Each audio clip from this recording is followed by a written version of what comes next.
Good morning. Okay, today is section 31. It was given in September 1830 at Fayette, New York for Thomas B. Marsh. And the topic or theme is obedience. Now, we've all heard the wrapped up in a neat little bow story of Thomas B. Marsh about the cream and the milk, right? How he apostatized over a pint of cream. I think that's how, and that's the neat little bow that it's wrapped up in. And they say, you know, be humble and don't apostatize over a pint of milk. So, you know, it's all been kind of just wrapped up neat like that, but there's so much more to this story that I've never been taught. You know, it's just one of those things where it's like, a pint of milk, that's so silly. But you have to dig a little deeper and know the story. It's still sad that that's what happened, but we're going to learn a little bit more about the story today. So, section 31. Thomas B. Marsh had been expecting a restoration of the true church and was looking for it when the Spirit moved him to travel west to New York from Massachusetts. Upon hearing about the Book of Mormon, he went to Palmyra in the fall of 1829. At the printing office, he met Martin Harris and acquired an early proof sheet of the book containing only 16 pages. After reading those pages, Thomas and his wife Elizabeth knew the book was true. Marsh moved his family to Palmyra and stayed for a time with the Smith family. An overview of the section is it's just some guidance for Thomas B. Marsh. He's given counsel and then also told to preach. So Thomas B. Marsh is commended for obedience and faithfulness, assured about the welfare of his family, and appointed to preach and minister. He is promised the guidance of the Holy Ghost in his ministry. Thomas's ecclesiastical and personal responsibilities are also outlined. Now, here is the bit.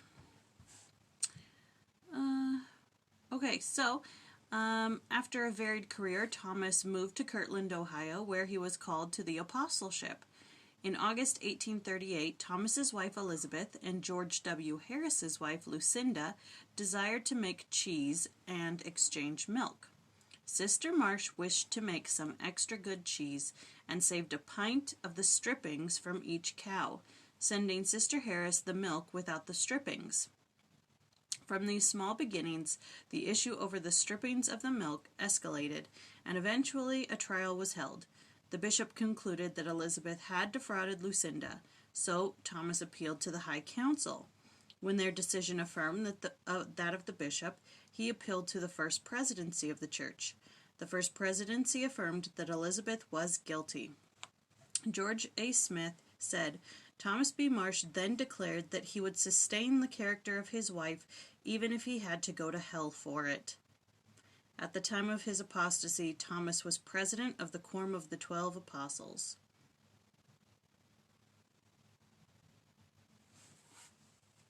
Do you see where pride can get you? Never in the telling of this story did I ever hear that he was president of the Quorum of the 12. And each time he appeals to a new higher authority, you're just like, oh my goodness, he is not going to rest. Like, what in your mind do you have to be thinking to get to this point where it's like the bishop says, nope, she was wrong. She said she would give her the milk with the strippings and she didn't. She's wrong. It's like, I'm taking this to the High Council. And the High Council says the same thing. He's like, I'm going to the First Presidency. That's it. I mean, that is some pride. Moving on. He was excommunicated and for the next 18 years became a vagabond moving from state to state. Finally, in 1857, he said that his greatest desire was to die in the church, Oh, if I could see Joseph and talk with him and acknowledge my faults with him and get his forgiveness from him, then I would die happy. And of course, by this time, Joseph is already dead. Do you see the regret he has for being so prideful? It's just sad. Now, into the section.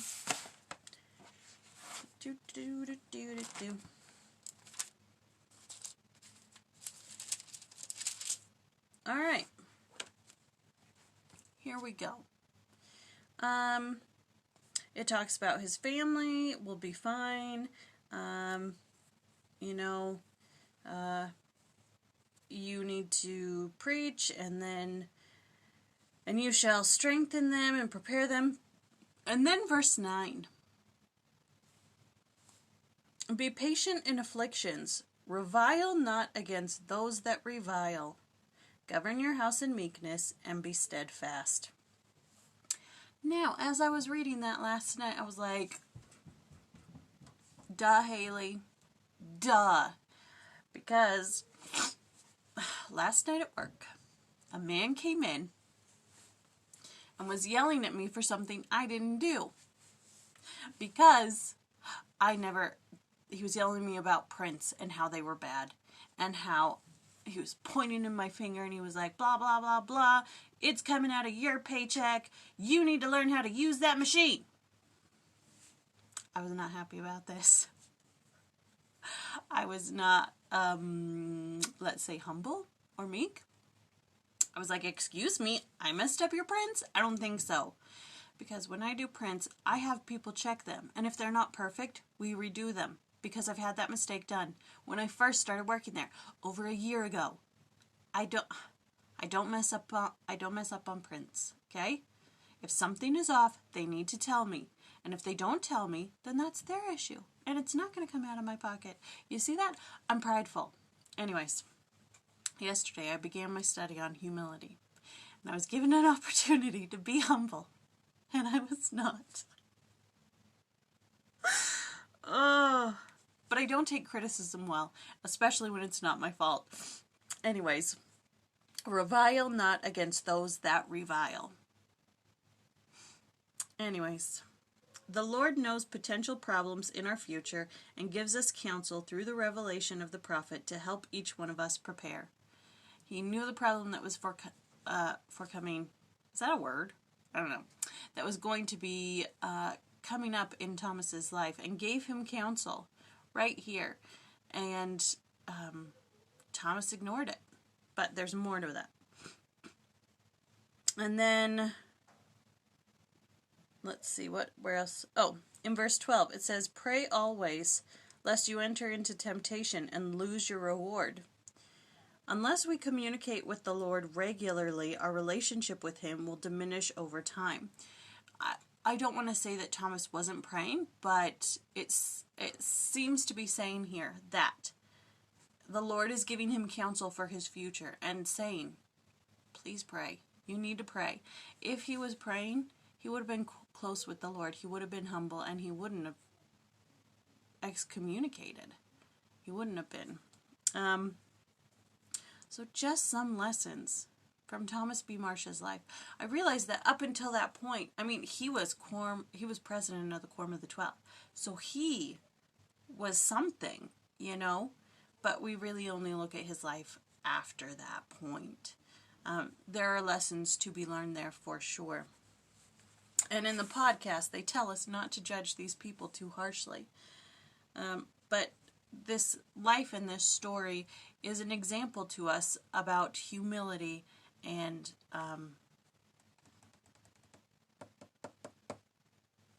regret. The regret, oh, I wish I could see Joseph and beg his forgiveness. It's too late, buddy. Is it too late for us? That's something we need to ask ourselves. Now in the Ludlow, some good stuff is here. All right, so the first one is a quote from Heber C. Kimball. About the time that Thomas B. Marsh was preparing to leave this church, he received a revelation in the printing office. He retired to himself and prayed and was humble, and God gave him a revelation. and he wrote it. There were from 3 to 5 pages of it, and when he came out and read it to Brother Brigham and me, in it, God told him what to do, and that was to sustain Brother Joseph and to believe what Brother Joseph had said was true. But no, he took a course to sustain his wife and oppose the prophet of God, and she led him away. Thomas B. Marsh was once the president over the Quorum of the 12, over Brother Brigham, me, and others, and God saw fit to give him a revelation to forewarn him of the course he would take, and still he took that course. We told him that if he would listen to that revelation he had received, he would be saved, but he listened to his wife, and away he went. His wife is now dead. She led him some 18 years, and as soon as she died, he came to Winter Quarters, now Florence, and had written to us, pleading for mercy. We have extended it to him, and he will probably be here this season or the next. When you read something like that, you're just like, oh, am I going to learn the lesson from this story? You know? Will I choose to be humble today if somebody yells at me? Please don't yell at me. But, I mean,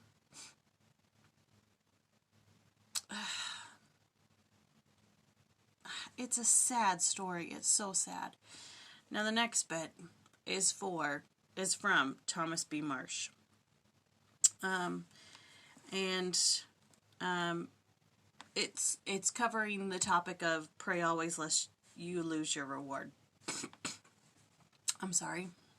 Many have said to me, how is it that a man like you, who understood so much of the revelations of God as recorded in the book of Doctrine and Covenants, should fall away? I told them not to feel too secure, but to take heed lest they also should fall. For I had no scruples in my mind as to the possibility of men falling away. I can say in reference to the Quorum of the 12, to which I belonged, that I did not consider myself a whit behind any of them, and I suppose that others had the same opinion. But let no one feel too secure, for before you think of it, your steps will slide. You will not then think or feel for a moment as you did before you lost the Spirit of Christ. For when men apostatize, they are left to grovel in the dark.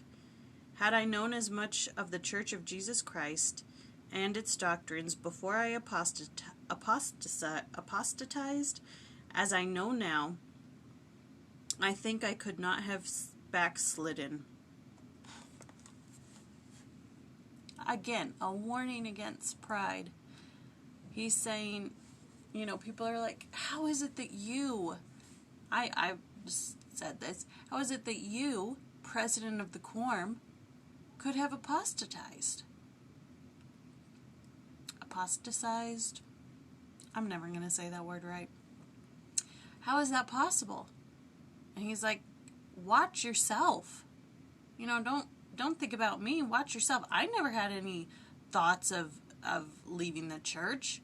But if you don't watch your step, if you don't watch your words, if you don't watch your actions, if you don't watch your thoughts, you're going to start sliding. And before you know it, you're going to be on the path I was on. I didn't know I was going to be there. I didn't know it was possible. I thought I was on par with Brigham Young. Look at me now. Ugh. Good stuff today. Good stuff. I mean, of course, the call to repentance. Be humble. Be humble. Revile not against those that revile. How easy we fail. The first day I study humility and I fail. I mean, it's human nature. But anyways, that was section 31, and tomorrow is 32. All right, we'll talk to you later.